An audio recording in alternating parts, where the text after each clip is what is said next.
नमस्कार। कल बंगाल चुनाव का अद्भुत परिणाम आया और यह परिणाम अप्रत्याशित नहीं था। राजनीति में रुचि रखने वाले सभी लोगों को यह पता था कि यही परिणाम आने वाला है और ज्ञानेश गुप्ता जी को बहुत बहुत बधाई हो। मोदी जी जो काम, भाजपा जो काम कई दशकों से नहीं कर सकी, वो आपने करके दिखा दिया।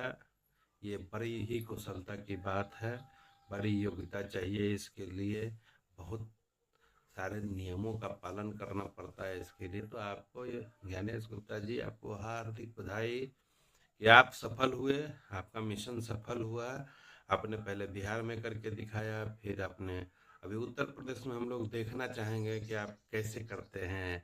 उत्तर प्रदेश में आपके नियम कैसे चलते हैं, उत्तर प्रदेश सरकार को आप कैसे पंजाब हरियाणा और यहाँ से लोगों को ला के सैतने का प्रयास करेंगे। हम लोग एकदम देखेंगे और बहुत खुश हैं कि आपने बंगाल में विजय हासिल किया है।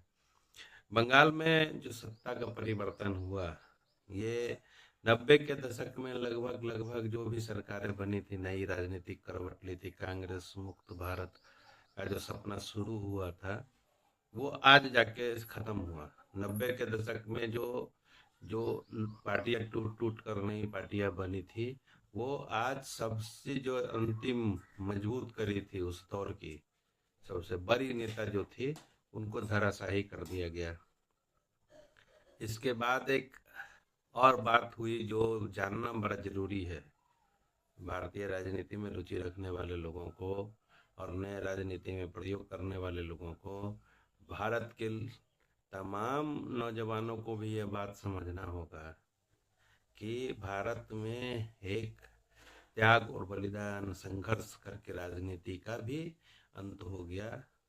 ये तो था एक पक्ष। दूसरा पक्ष जो अभी बताने जा रहा हूँ वो और इम्पोर्टेंट है। भाजपा का विरोध करते हुए एक और संगठन बना जिसका नाम पड़ा इंडिया गठबंधन। इंडिया गठबंधन में तमाम विपक्ष की पार्टियां थी। इसको भाजपा का सरकार या भाजपा के जो समर्थित दल थी वो एनडी गठबंधन कहते थे। उन्होंने उन्हें कभी इंडिया गठबंधन नहीं कहा। मतलब ये नाम से जब शुरू हुआ था तो एक बड़ी दहशत थी और इसके तीन बड़े चेहरे थे जिन्होंने इस गठबंधन को बनाने का भी प्रयास किया और बनने भी नहीं दिया। वो तीन बड़े चेहरे थे। सबसे पहला चेहरा था अरविंद केजरीवाल। सबसे छोटा और कमजोर चेहरा था ये इंडी गठबंधन का या इंडिया गठबंधन का। अरविंद केजरीवाल के पार्टी और अरविंद केजरीवाल का असर आपने देख लिया। उसके बाद दूसरा जो था, उससे थोड़ा बड़ा चेहरा था, वो ममता बनर्जी, जो इंडिया गठबंधन के लिए ज्यादा खतरनाक हो गई बशर्ते भाजपा के। तो उनकी हालत आज देख ली। और तीसरा जो सबसे बड़ा चेहरा था वो थे नीतीश कुमार।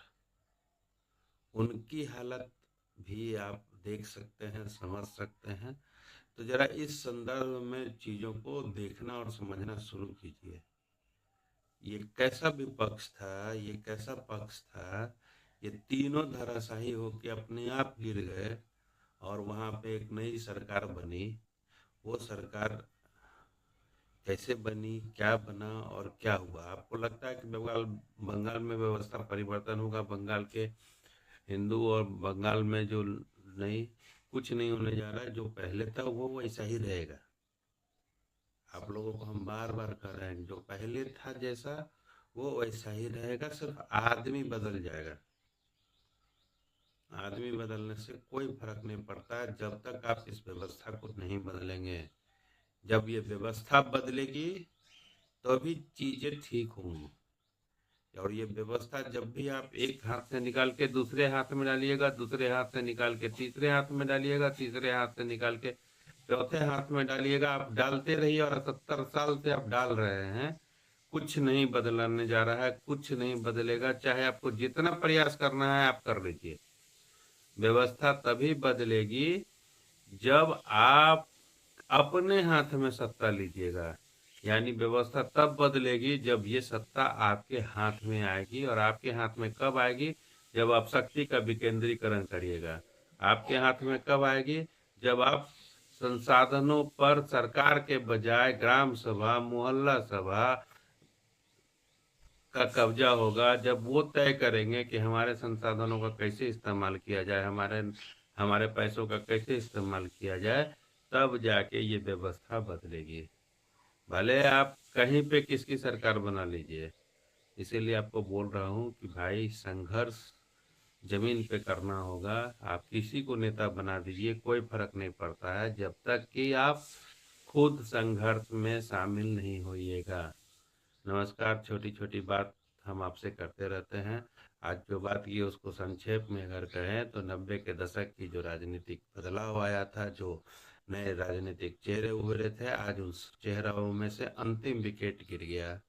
दूसरा बोले एनडी गठबंधन का आज सत्यानाश हो गया। अब सिर्फ कांग्रेस ही एक पार्टी बची है जो भाजपा से लड़ सकती है।